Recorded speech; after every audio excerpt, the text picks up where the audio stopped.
जय माता दी दोस्तों, आप सभी पर माँ दुर्गा की कृपा सर्वदा बनी रहे। दोस्तों, आज की इस वीडियो में हम आपको बताएंगे रोहिणी व्रत की कहानी। जी हाँ, उसका महत्व। सबसे पहले आपको और आपके पूरे परिवार को रोहिणी व्रत की ढेरों ढेरों शुभकामनाएं। चलिए दोस्तों, जानते हैं रोहिणी व्रत के बारे में। रोहिणी व्रत का संबंध नक्षत्रों से है, क्योंकि रोहिणी 27 नक्षत्रों में से एक है। लेकिन यह कोई साधारण व्रत नहीं है, बल्कि इसे एक त्योहार की भांति मनाया जाता है। जब उदयातिथि अर्थात सूर्य उगने के बाद जब रोहिणी नक्षत्र बहुत अधिक प्रबल होता है, तभी रोहिणी व्रत का आरंभ होता है और इसे पूरी विधि विधान के साथ किया जाता है। दोस्तों, इस व्रत का महत्व क्या है?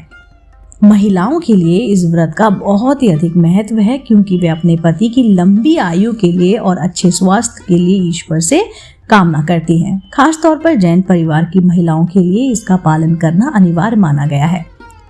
इस व्रत की सफलता के लिए आवश्यक है कि आप पूरे विधि विधान के साथ इसका पालन किए। यह व्रत विशेष रूप से जैन धर्म के लोगों द्वारा मनाया जाता है। इसके लिए यह व्रत का खास महत्व होता है। इस व्रत को करने के लिए आपको संकल्प लेना पड़ता है। इस दिन को मनाने का उद्देश्य भगवान वासु पूज्य की पूजा करना होता है। इस व्रत की विशेष बात यह है कि इसमें आप 3, 5 या 7 वर्ष तक लगातार करने के बाद ही आप इसका उद्यापन कर सकते हैं, उससे पहले नहीं। अर्थात व्रत को करने के लिए आपको काफी संयम बरतना पड़ता है। इस व्रत की विधि क्या है, चलिए दोस्तों मिलकर जानते हैं। महिलाएं भोर में उठकर स्नान करती हैं और उसके बाद ईश्वर की पूजा करती हैं।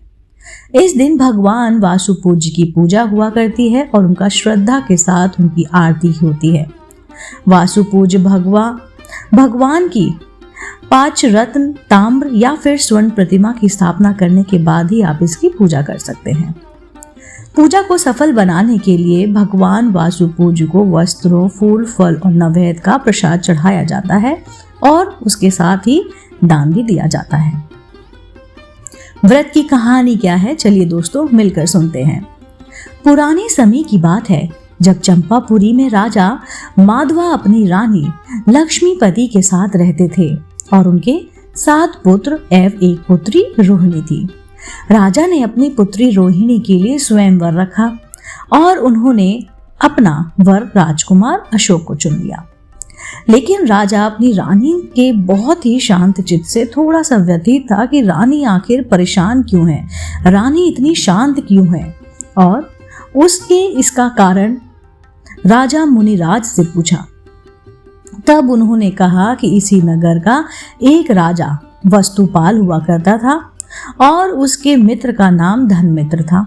धनमित्र के यहाँ पर दुर्गदा कन्या उत्पन्न हुई, जिसके कारण उसे उसके विवाह की चिंता हमेशा बनी रहती थी। लेकिन धनमित्र ने धन का लालच देकर वस्तुपाल के बेटे श्रीशेन से उसका विवाह करा दिया, लेकिन वह उसे 1 माह के भीतर ही छोड़कर चला गया। धनमित्र अपनी पुत्री को लेकर एक बार फिर मुनिराज के पास गए और उनके भविष्य के बारे में पूछा।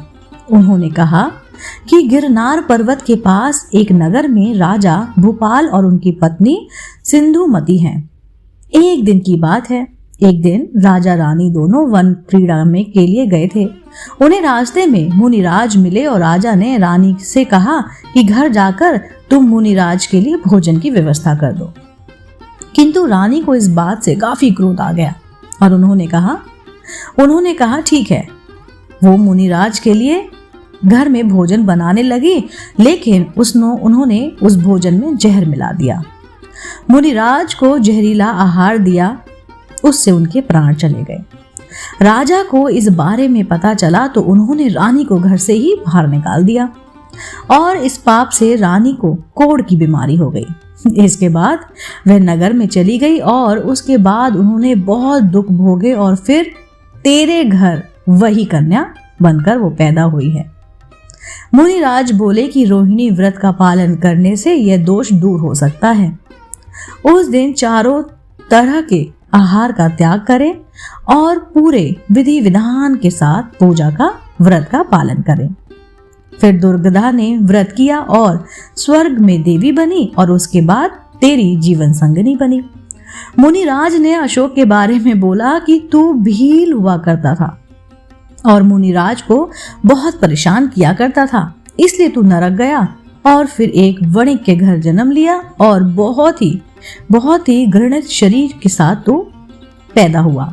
फिर तूने भी रोहिणी व्रत किया और स्वर्ग पहुंचा और फिर अशोक नामक राजा हुआ।